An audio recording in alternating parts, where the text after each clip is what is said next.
Thanks to listeners who wrote in to tell us how moved they were by a recent Archers episode. I must admit, I don't listen to the Archers, but I found this exchange incredibly poignant.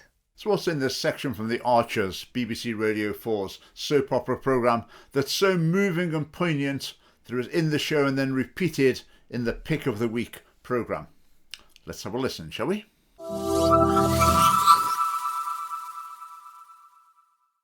Just to give you the context, this story is about a woman arguing with her mother-in-law. I say mother-in-law, assuming that they're married. And the mother-in-law has criticised the grandson because the grandson and his wife had an abortion. So in terms of ages, so we've got basically like a 75-year-old who criticised a 25-year-old because they'd had an abortion, and the 25-year-old son has been defended by the, say, 15-year-old mother. So let's listen to what happened. Is everything all right, Ruth? Your son's never going to say it, so I will. You need to apologise to Ben for what you said yesterday. You should have kept quiet. He's obviously hurting. It was completely uncalled for and out of order. He was the one who broached the subject. But I bet you couldn't wait to take the moral high ground, could you? Note there that Ben, the grandson, had brought up the topic, but she accuses her of taking the moral high ground. I mean, what exactly is she doing? What is the BBC doing?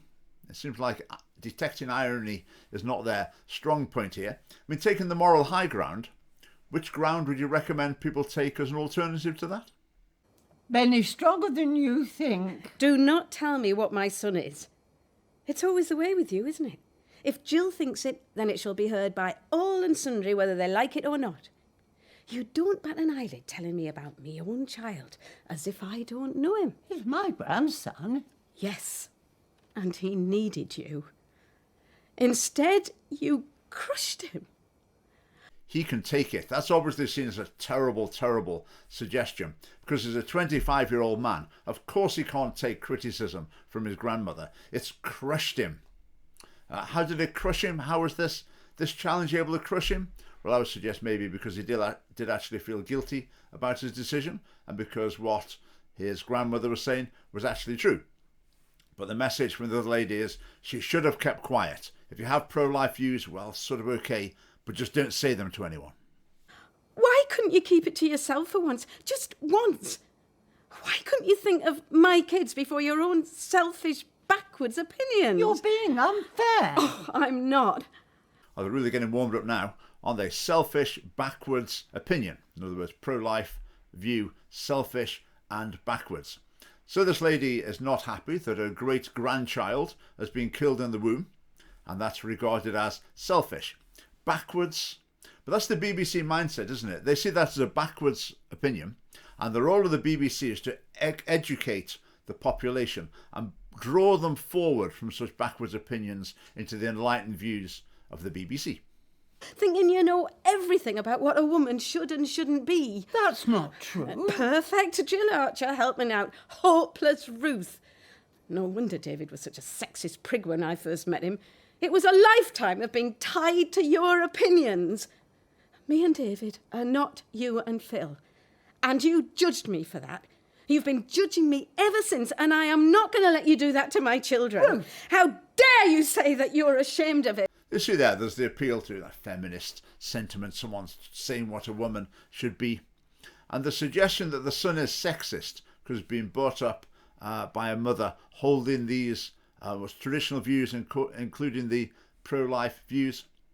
But in terms of being opinionated, being hurtful and harsh, well, that's surely the younger woman, isn't it, who's been hurtful and harsh. But that's okay, because she's on the right side of the argument, of course, according to the BBC. He should have fought for the baby. He and Chelsea terminated a pregnancy, Jill. Their bodies, their lives, their choice. So the son had been challenged. They should have fought for the baby. Absolutely true. And then the response is just a barrage of pro-abortion slogans. I mean, their bodies, their choice. I haven't quite heard it put that way before, but just basically pro-abortion slogans. Mum, what's going on? You need to apologise to Ben. Or what? Ruth, please, stop. Really, David? You want me to stop? Ruth? Ruth! Now after this exchange, of course, it's Ruth who ends up in tears. She's very upset. But actually, if you listen to it, she's the one who'd been very forthright, angry, hurtful. But the way this story is told, we are drawn towards pitying her at the end. She's the one who's upset. She's the one who's the victim of the unpleasantness. But you see there, the whole story has been rigged to turn the audience against the pro-life point of view.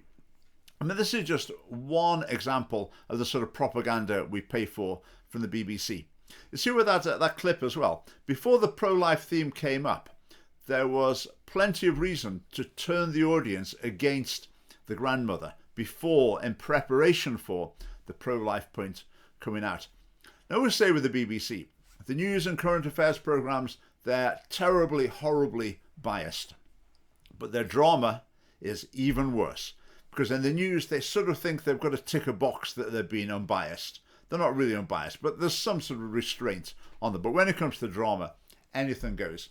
And script writers are often just plain and simply political activists. And they're given absolutely free rein to promote their point of view by writing the whole story in order to hammer home their opinions. My attention was drawn to another BBC programme a little while ago. It's called Doctors. Again, it's a soap opera type thing. And the story in that one was a dad had got a daughter who was pansexual, who'd got a friend who was a non-binary, allegedly boy, come round to the house, and the pansexual daughter and the non-binary boy wanted to spend the night together in the pansexual daughter's bedroom. And the dad said, whoa, I'm not sure about that. You know, a boy and a girl sleeping together in the same room. I'm not really happy about that. But of course, the daughter and her friend, they had to explain to dad how stupid it was being. And of course, there was his wife as well, who was away. We had to phone him up. So the woman obviously had to inject her wisdom into the situation. And in the end, the unenlightened, a bit stupid dad came to realise that actually he was being really ignorant. But now he understood better and realised there was no problem about his pansexual daughter and the non-binary boy sleeping in the same room. It also came out later in the story that the pansexual daughter and the non-binary boy did actually fancy each other. But anyway, that's just more typical BBC output. I've sometimes said I should do an experiment on Radio 4, because when I'm in the car, I quite often turn it on at a random point in time, obviously, and I count how many seconds it is before they get on to something to do with feminism, LGBT, race or climate change. And I'm not joking, it's normally somewhere between like 3 and 10 seconds before there's some reference to one of those issues. I'm actually going to do it as a proper experiment, and I'll maybe do it over the Christmas holiday. Watch this space. A family party policy in the BBC, licence fee, it is beyond repair. If it could be fixed, so it became a public service broadcaster that wasn't preaching a particular political and social message, then that would be great. But we think it's not possible. It's beyond repair. If you'd like to watch some of our other videos about BBC bias, they will appear on the screen right now. And thanks for watching.